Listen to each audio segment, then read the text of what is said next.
Qual é a variação na entalpia? Ó, e aqui é muito simples. É simples porque, pensa, quando eu trabalho com variação de entalpia padrão da reação, eu tenho um valor que é descrito em termos da quantidade relacionada a 1 mol de composto. Contudo, eu não sei quantos mols eu queimei de propano, porque eu queimei 454 gramas. Então, a minha variação, ela tem uma relação de proporcionalidade entre a quantidade molar do meu reagente e a variação de entalpia. Se a gente precisa determinar a relação entre a quantidade molar, a primeira coisa que eu vou fazer é determinar a massa molecular do metano, que vai ser dada por 3 vezes 12 mais 1 vezes 8, e eu tenho aqui uma massa final de 44 gramas por mol de propano. Agora, o que a gente vai fazer? Eu preciso trabalhar com a quantidade, a avaliação do número de mols de propano. O que eu vou fazer? Vamos por análise dimensional para a gente acostumar a trabalhar com as unidades e não incorrer na possibilidade de erro, para que essa possibilidade de erro seja pelo menos reduzida. Olha, para trabalhar com análise dimensional, eu vou colocar a minha dúvida, que são os 454 gramas. 54 gramas de propano, vou multiplicar agora por uma fração. Essa fração, ela descreve a relação entre massa e mol para o propano. A única coisa que eu preciso saber é onde que eu vou colocar massa em mol, aqui na fração. Lembra que a gente quer a resposta em mol, então eu preciso cancelar essa unidade de massa. Então, eu já sei que em 1 mol de propano, eu tenho 44 gramas. De tal forma que agora eu cancelo grama com grama e tenho como resposta final aproximadamente 10,25 mols do composto que foi queimado. Agora, vamos lá. A variação de entalpia padrão, ela vai ser igual a menos 2.220 quilojoules por mol, que multiplica 10,25 mols de propano, que é a quantidade que eu tenho. Mol, eu cancelo com mol.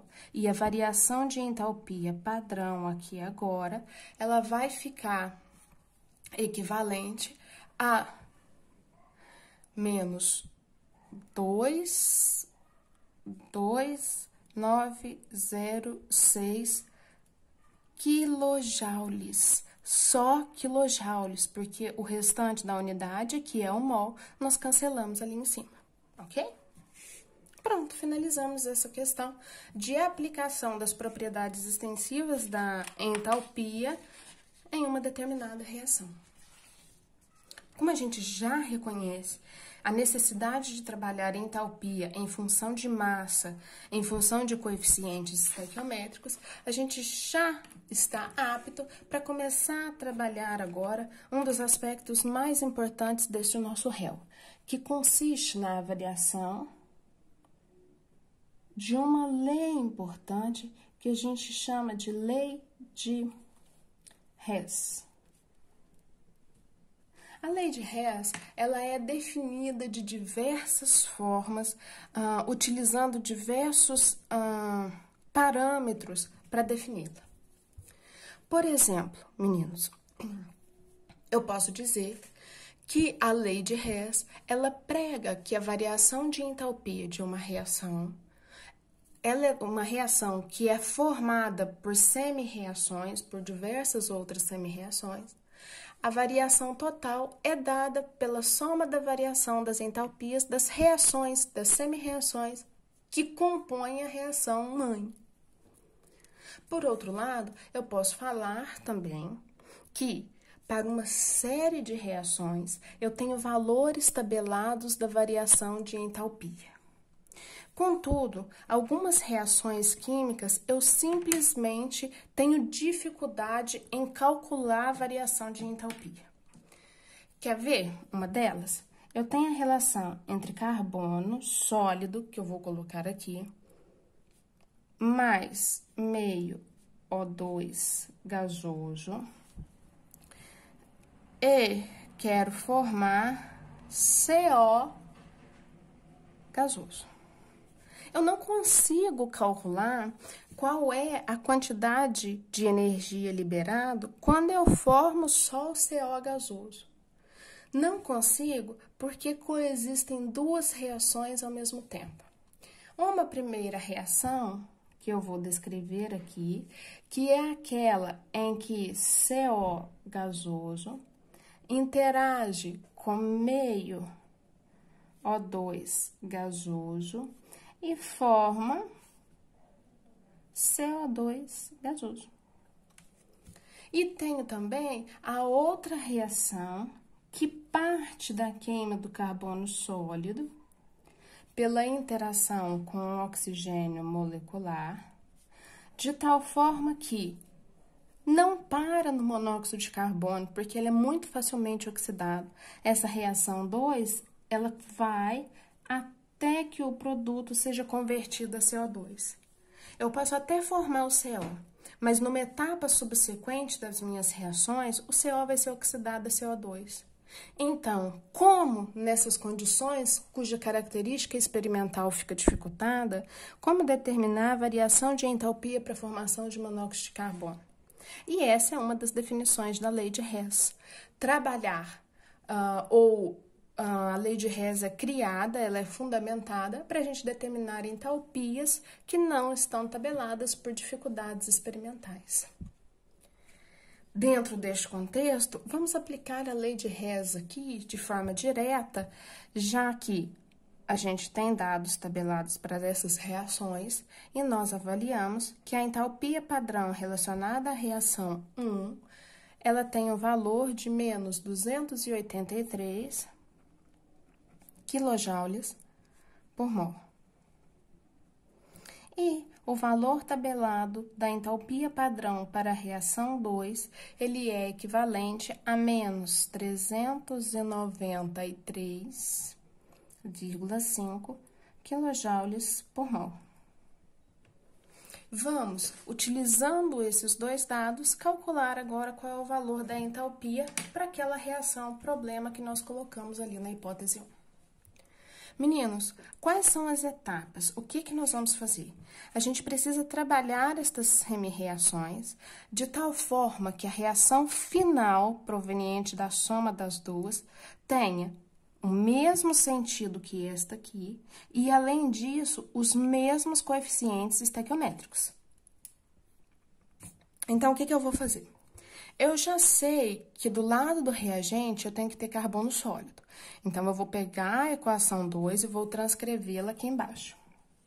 De tal forma que eu vou ter o carbono sólido interagindo com o O2 gasoso e formando CO2 gasoso. E eu sei que, como eu só copiei a equação aqui para baixo, a variação de entalpia padrão para este processo é 393,5 kJ por mol de característica exotérmica ou com sinal negativo. Agora, a gente precisa trabalhar com a equação 1. Por quê? Monóxido de carbono não é, na minha equação base, reagente. Ele é produto. Se ele é produto, eu vou inverter a ordem desta reação. Vou trabalhar com a reação reversa, em que reagente vira produto e o produto vai ser descrito como reagente. De tal forma que eu vou ter agora o CO2 gasoso, invertendo a equação 1, e esse é que vai ser convertido a CO gasoso mais meio O2 gasoso.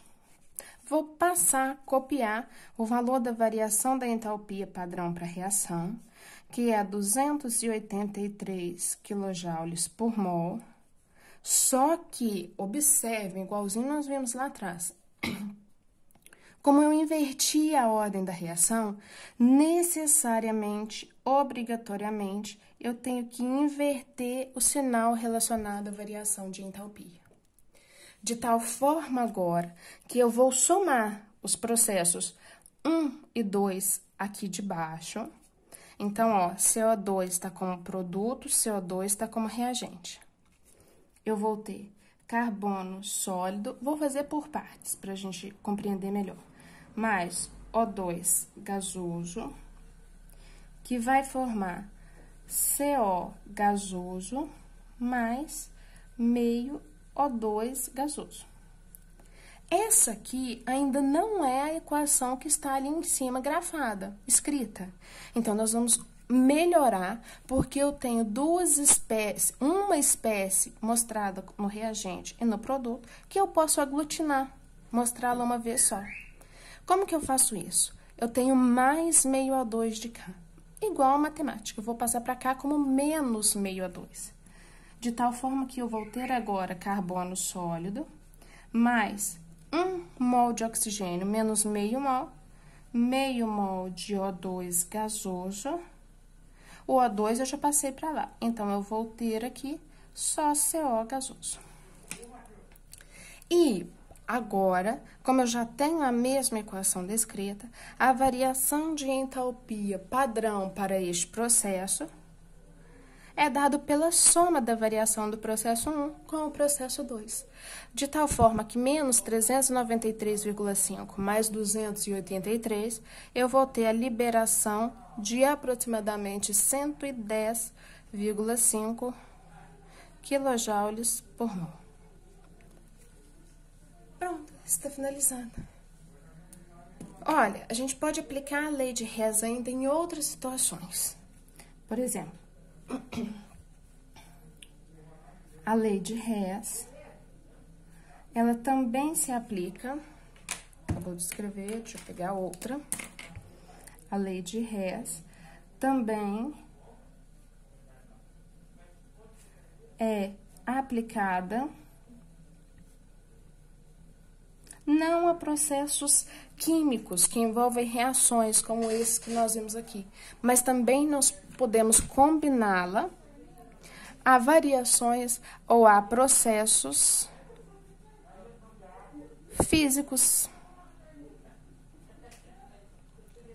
Processos físicos tais como a avaliação entre a reação de H2 gasoso mais meio O2 gasoso, que nós já vimos lá atrás, para a formação de H2O.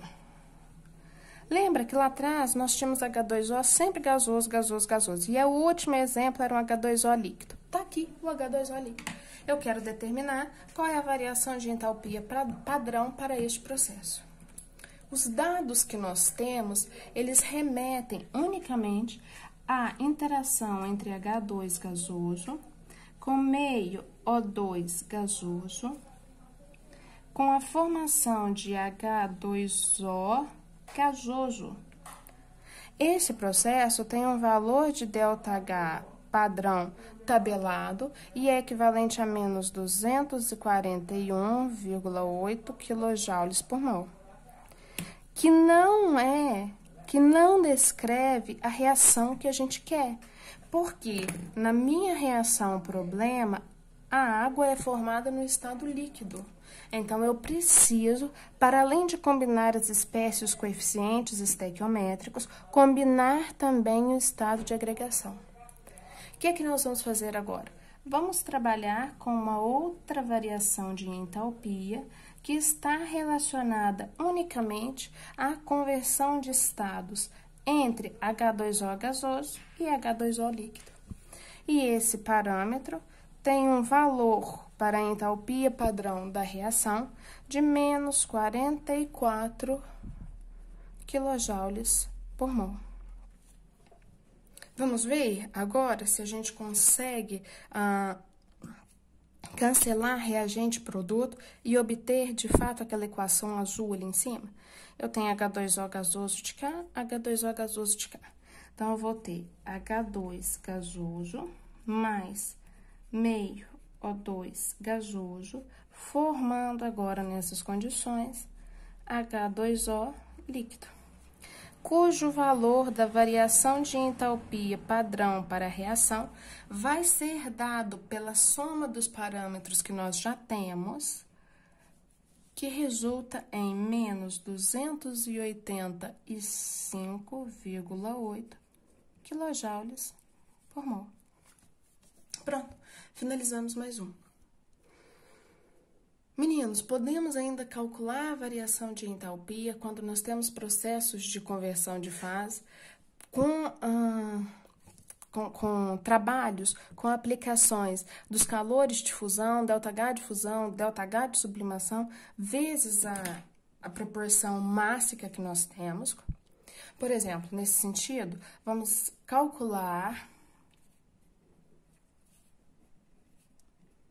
calcule a variação de entalpia, quando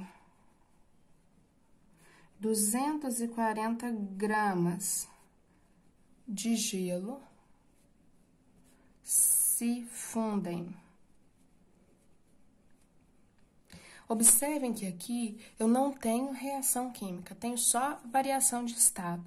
E eu já sei que a entalpia de fusão para a água, ela tem um valor de 6009,5 quilojoules por mol. Olha, aqui é a aplicação direta. Por quê? Eu já sei que a variação de entalpia do processo é uma propriedade extensiva, portanto, depende da quantidade de mols e do valor de entalpia padrão de fusão.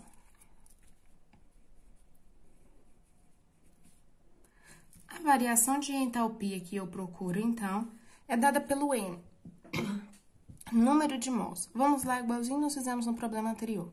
A minha dúvida, 240 gramas. 240 gramas, eu vou multiplicar gelo, água, 1 mol de água tem 18 gramas. Então, eu cancelo esse grama com grama, já vou ter a resposta em mol e vou multiplicá-la pelo valor da variação de entalpia de fusão do meu processo, que é 6.009,15 quilojoules por mol. Olha, mol a menos 1 com mol já vou cancelar, e o valor da variação de entalpia para a fusão de 240 gramas de gelo é de aproximadamente 8,01 vezes 10 à quarta. Cancelei todas as minhas unidades, exceto a unidade de energia, quilojoules. Finalizado aí mais esse problema. Meninos, vamos encerrar o vídeo por aqui, para ele não ficar muito extenso, e depois a gente trabalha unicamente com algumas reações que a gente aplica a lei de Hess no sentido de calcular quais são as entalpias de formação dos compostos. Até mais!